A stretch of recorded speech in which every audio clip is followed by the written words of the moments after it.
Holistic well being for sustained success. देखो सबसे important है, ये स्लाइड भले ही लास्ट में आ रही है, पर अगर ये सबसे पहले नहीं किया ना, तो जितना अभी तक हमने डिस्कस किया है ना, सब व्यर्थ है।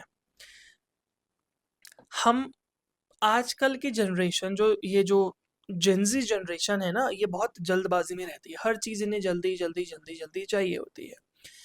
पर ये एग्ज़ाम ऐसा है ही नहीं।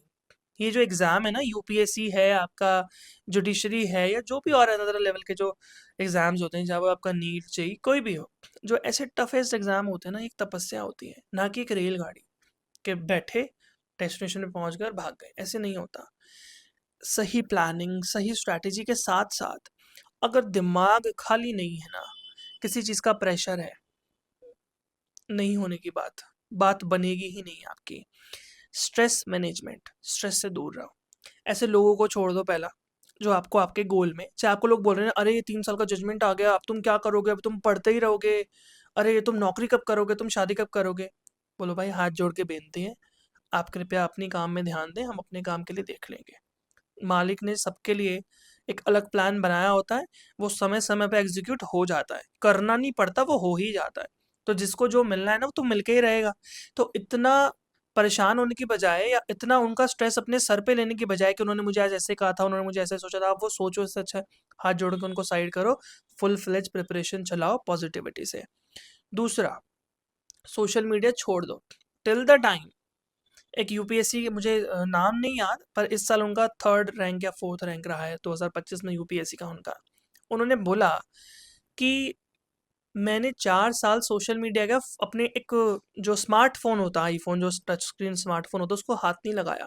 मैं अपनी मम्मी के फ़ोन से सारा वो करती थी, और अपने भाई के टैब में क्लासेस करती थी। मैंने अपने पास कोई लैपटॉप टैब भी नहीं रखा कि मैं यूट्यूब या इंस्टाग्राम उसमें ही ना चला लूँ। तो मैं अपने भाई के टैब में क्लास करती थी। मेरा भाई जेईई नीट की तैयारी करता था, तो जब वो अपने गैप में होता था किसी और रिवीजन में, तब मैं अपनी 1-2 क्लासेस जो थी वो कर लेती थी, और फिर अपने भाई को उसका टैब वापस कर देती थी। मम्मी का फ़ोन लेती थी, वापस कर देती थी पर्टिकुलर काम के बाद। तो उसने ऐसे कुछ चीज़ें ही अपने पल्ले नहीं लगाई जो उसको डिस्ट्रैक्ट कर सके। तो 3 साल में उन्होंने शायद 2 पीटी दिए थे, 1 नहीं निकला, और फिर उनका एक गैप रहा था, एक गैप ईयर था। सेकंड टाइम जब उन्होंने पीटी दिया, पीटी निकला, मेंस में 3rd रैंक आ गई, मेंस पास किया, इंटरव्यू किया, और यूपीएससी में उनकी 3rd रैंक आ गई। ऐसे भी लोग हैं। तीसरा, स्ट्रेस फ्री एक्टिविटी ज़रूर करो। अगर आपको जिम पसंद है, आपको म्यूज़िक पसंद है, योगा पसंद है, घूमना पसंद है, अगर आपके पास, मैं नहीं कहता कि आप दोस्तों को बिल्कुल छोड़ दो या अकेले जियो, नहीं। ऐसे कुछ फ्रेंड्स के साथ रहो जो आपको मोटिवेट करें, जो आपसे आपकी तैयारी के बारे में पूछें, जो आपको पूछें कैसी तैयारी चल रही है, मेरी कुछ ज़रूरत है, कहीं दिक्कत तो नहीं आ रही। आपको पॉजिटिविटी से भर दें कि कहीं ना कहीं अगर आप लैग करो, कहीं ना कहीं अगर आपको ये लगे ना कि यार मेरी तैयारी में कहीं ना कहीं वो एक एज नहीं मिल रहा, वो फ्लो नहीं बन रहा, प्रिपरेशन ठीक नहीं जा रही, आप उन लोगों से बात करो कि वो आपको बूस्ट कर सकें। ऐसे दोस्तों को साथ रखो। चौथी चीज़, पेरेंट्स से बात ज़रूर करो। अगर आपके और आपके पेरेंट्स के बीच में कॉन्वर्सेशन गैप है या आ गया है, उससे बड़ी नुकसान की चीज़ कोई नहीं हो सकती। क्योंकि पेरेंट्स से अगर गैप नहीं होगा ना, चाहे इमोशनली हो, चाहे कॉन्वर्सेशन में हो, उसका आपको बहुत फ़ायदा होगा। क्योंकि जहाँ गैप आ जाता है ना, वहाँ पेरेंट्स बच्चों को और बच्चे पेरेंट्स को अपनी बात बोल नहीं पाते हैं, और वहाँ चीज़ें ख़राब हो जाती हैं। और अगर वो ठीक हो भी पाए ना, वो सारे ऑप्शंस ख़त्म हो जाते हैं। तो पेरेंट्स से बात ज़रूर करो। आप कुछ करना चाहते हैं, कुछ नए प्लान्स आ रहे हैं, कुछ मुश्किल आ रही है, हर एक चीज़ पे हम, प्रॉब्लम हमारी क्या है ना, हम वो इंसान को बाहर ढूँढने में लगे हुए हैं कि हमारी कोई सुन ले या हमें कोई पैम्पर कर दे। देखो, इस फ़ील्ड में आप आ गए हो, ऐसे एग्ज़ाम की तैयारी कर रहे हो, तो ये सब तो भूल जाओ, ठीक है? ये ना ऐसे कॉम्पिटिटिव एग्ज़ाम की, ये आपको अकेला कर देती है। ये पहला सच है, आपके साथ कोई नहीं रहेगा। 2-4 इधर-उधर की बात करने वाले, डिमोटिवेट करने वाले तो हमेशा रहते हैं, पर मोटिवेट करने वाला कोई नहीं मिलता। उन दोस्तों को सबसे पहले अपनी लिस्ट से उड़ा दो, जो इस रास्ते में आपके लिए बाधा बन रहे हैं, ठीक है? क्योंकि ये फैक्ट है कि इस एग्ज़ाम की तैयारी में आप अकेले होने वाले हो। तो पेरेंट्स से गैप नहीं होना चाहिए, क्योंकि लिटरली जब जज बन जाओगे, इंटरव्यू होगा, कोई अच्छे-अच्छे यूट्यूब चैनल्स आपको इंटरव्यू के लिए, गाइडेंस के लिए बुलाएँगे ना, आपके माँ-बाप ही होंगे आपके पीछे या आपके भाई-बहन ही होंगे, जिनको आप अपने पीछे देखोगे। रेयर ऑफ फ्रेंड कोई फ्रेंड आपका हो सकता है जो आपकी पूरी तैयारी में आपके साथ रहा हो, जिसने आपके उतार-चढ़ाव देखे, जो आपको हर स्टेट में अगर आपके पेरेंट्स नहीं जा सकते, तो हर स्टेट का पीटी मेंस दिलवाने वो आपके साथ अपनी जॉब छोड़ के, अपना एग्ज़ाम छोड़ के आपके साथ जाए। बहुत मुश्किल है आजकल के समय में ऐसे दोस्त को ढूँढना या होना, है तो फिर सँभाल के रखो आप, ठीक है? ये चीज़ रखो। उसके अलावा 5वीं चीज़ एडिक्वेट स्लीप। ज़्यादा नहीं सोएँ, कम नहीं सोएँ, बैलेंस रखें। एक नॉर्मल स्टूडेंट के लिए 5 से 6 घंटे की नींद रात को और दोपहर में 1 से डेढ़ घंटे की नींद, ऐसे करो। दिन को ब्रेक डाउन कर लो। सुबह 5 से रात को आप 12 बजे सो जाते हो, 11 बजे सो जाते हो, सुबह 5 बजे उठो। कोशिश तो यही होनी चाहिए। आजकल बहुत सारे स्पिरिचुअल जो मास्टर्स हैं, वो यही सजेस्ट करते हैं कि सूर्योदय से पहले उठना चाहिए। बहुत अच्छी चीज़ है, अगर आप उठ सकते हो बड़ी खुशी से उठो, नहीं तो कोशिश करो 5 से साढ़े 5 के बीच में उठ जाओ। 5 से साढ़े 5 बजे के बीच में उठने के बाद फ्रेशन अप वगैरह होके 1 घंटा आपको जिस चीज़ में लगता है वॉक करते हो, योगा करते हो, जो मेडिटेशन वगैरह करते हो, 1 से डेढ़ घंटे के बाद पढ़ने बैठ जाओ। उसके अलावा आपने अपना पढ़ लिया जितने बजे तक आपने पढ़ना था। 1 डेढ़ बजे जब आपका खाना खाने का टाइम होता है, जो लोग 2 बजे खाते हैं, ढाई बजे खाते हैं, उसके अकॉर्डिंगली खाना खाओ। खाना खाने के तुरंत बाद 1 से डेढ़ घंटे के लिए सो जाना चाहिए। माइंड बिल्कुल रिलैक्स होता है। उठो, फ्रेशन अप हो, आप जिम जाते हो, आपने चाय पीनी है, आपने अपने पेरेंट्स से बात करनी है आधा घंटा, वो सब आप करो और उसके बाद वापस पढ़ने बैठो। फिर पढ़ो रात तक। वही अगर आपका 9-10 बजे का डिनर का टाइम है, आप बैठो, डिनर करो, पेरेंट्स से बात करो, जो भी आपको अपना एक्स्ट्रा करिकुलर करना है छोटा-मोटा वो आप करो, जिसमें ज़्यादा टाइम ना लगे, ज़्यादा दिमाग नहीं लगे, ठीक है? टाइम टेकिंग ना हो, वो सब काम करो, कोई अच्छी सी बुक पढ़ो, अगले दिन की प्लानिंग ज़रूर करो, कल मैंने क्या करना है? टारगेट्स बनाओ, एक वो जो बुकलेट आती है अपनी टारगेट बनाने वाली जो हमारे पास जनरल्स होते हैं, नहीं है कोई बात नहीं, नॉर्मल पेपर लो और A4 शीट को हाफ में डिवाइड करो, उसमें टारगेट्स बनाओ, कॉलम्स बनाओ, उसमें टिक करो कि मैंने आज ये करना था, आज मेरा ये हो गया, कल मैंने ये करना है, स्ट्रैटेजी बनाओ। पहले वीकली और उस वीकली को डे बाय डे को काटो, ठीक है? कि मैंने एक वीकली टारगेट बनाया था 10 चैप्टर का, हर दिन मैंने 2-2 कर लिया, हो सकता है वीक में 1 दिन आपको कोई काम आ जाए, पढ़ाई नहीं कर पाओ, फिर भी 6 दिन का तो निकला ना। तो 1 दिन जब पढ़ाई नहीं होती उसके लिए डिप्रेस होना छोड़ दो कि अरे मेरी पढ़ाई नहीं हुई। 5 दिन हुई थी ना अच्छी खासी, तो फिर 1 दिन के लिए रिग्रेट मत करो और पाँचों दिन ही नहीं हुई, तो फिर रिग्रेट करना बनता है। ठीक है? तो वो चीज़ देखो, छोटी-छोटी चीज़ों से घबराओ मत, डिप्रेस मत हो, बहुत सारे कारण हैं डिप्रेस होने के, पर ये ऐसे कारण नहीं है। डिप्रेस होना है तो इसलिए हो कि मैं पढ़ाई क्यों नहीं करता, डिप्रेस होना है तो इसलिए हो कि मैं मेहनत नहीं कर रहा, डिप्रेस होना है तो इसलिए हो कि मैं अपना टाइम वेस्ट कर रहा हूँ। पर इसलिए नहीं कि 5 दिन पढ़ाई हुई और 1 दिन पढ़ाई नहीं हुई, आप डिप्रेस होने बैठ गए, उसके लिए डिप्रेस होने की ज़रूरत नहीं है। फिज़िकल एक्टिविटी ज़रूर करो।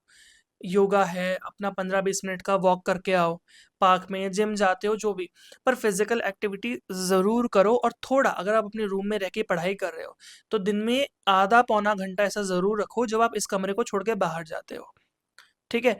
एक जगह बैठ-बैठ के भी दिमाग खराब होता है क्योंकि जर्नी ना बहुत लंबी है, मैंने इसको तपस्या पता है क्यों कहा था? तपस्या ना बड़े लंबे समय के लिए होती है, छोटे समय के लिए तो जो होता है वो ध्यान होता है।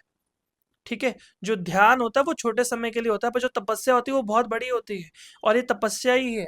इसलिए थोड़े-थोड़े समय के लिए अपने कमरे से बाहर जाओ, थोड़ा फ्रेश एयर में बैठो, थोड़ा पार्क जाओ, थोड़ा वो सारी चीज़ें मंदिर वगैरह जाओ अगर आप जाते हो तो।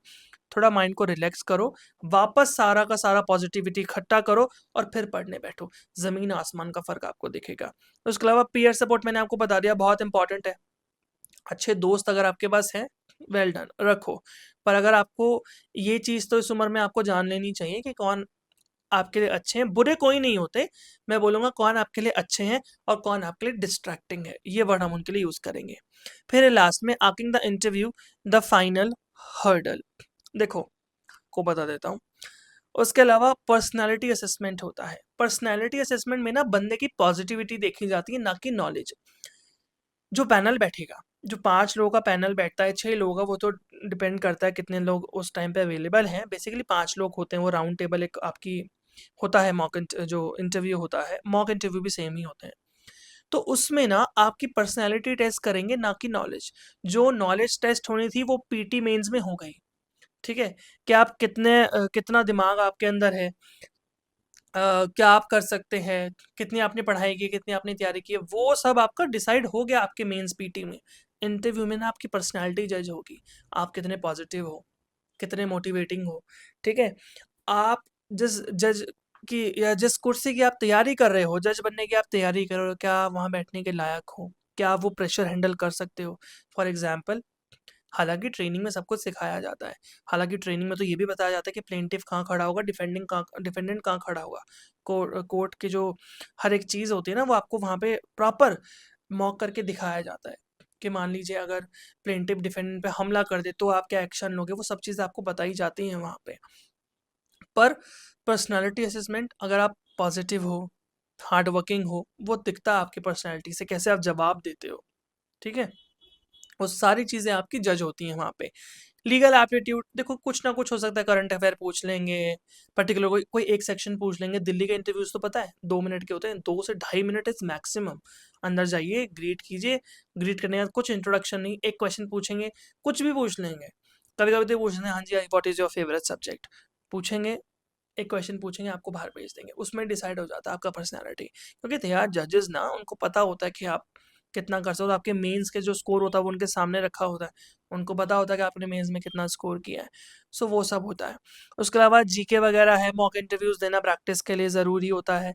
तो जीके वगैरह होता है, उसके लिए थोड़ा अपडेट रहो, न्यूज़पेपर वगैरह मेंस के बाद भी पढ़ते रहना चाहिए, जो इंटरव्यू में वो पूछ लेते हैं।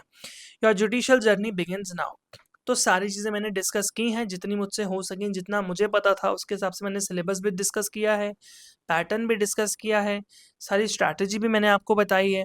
पर जो कुछ चीज़ें इस वीडियो में नहीं रही, जो रह गई होंगी, जो मैंने नहीं बताई होंगी, या जो कमेंट्स में मेरे पास क्वेरीज आएंगी, उसके लिए मैं वापस एक वीडियो बनाऊंगा। और सिलेबस के लिए तो मैंने आपको बोल ही दिया कि तैयारी आपको पर स्टेट वाइज कैसे करनी है, उसकी सिलेबस और स्ट्रैटेजी की वीडियो मैं आपको बना के दूंगा। एक टाइम टेबल भी उसके साथ में कोशिश करूंगा आपको बना के दे दूं, मॉर्निंग और इवनिंग दोनों, जैसा भी आपको सूट करेगा आप उसको अपने लिए यूज़ कर सकते हो, ठीक है? तो ये सारी चीज़ें हमने बता दी, क्या-क्या चीज़ें इसमें ज़रूरी थी। कोशिश करना इस वीडियो के साइड बाय साइड नोट्स बनाना, आपको बहुत हेल्प होने वाली है। और क्या सोर्सेज़ और मटेरियल लेने हैं, उसकी वीडियो ऑलरेडी अपलोडेड है मेरे पास इस चैनल पे, उसको देख लो।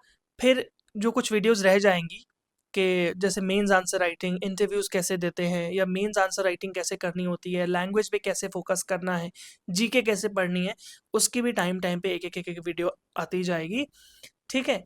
तो अभी के लिए आप अपनी तैयारी शुरू करो, स्टे पॉजिटिव, स्टे मोटिवेटेड, और अभी के लिए बस इतना ही, मिलते हैं नेक्स्ट वीडियो में।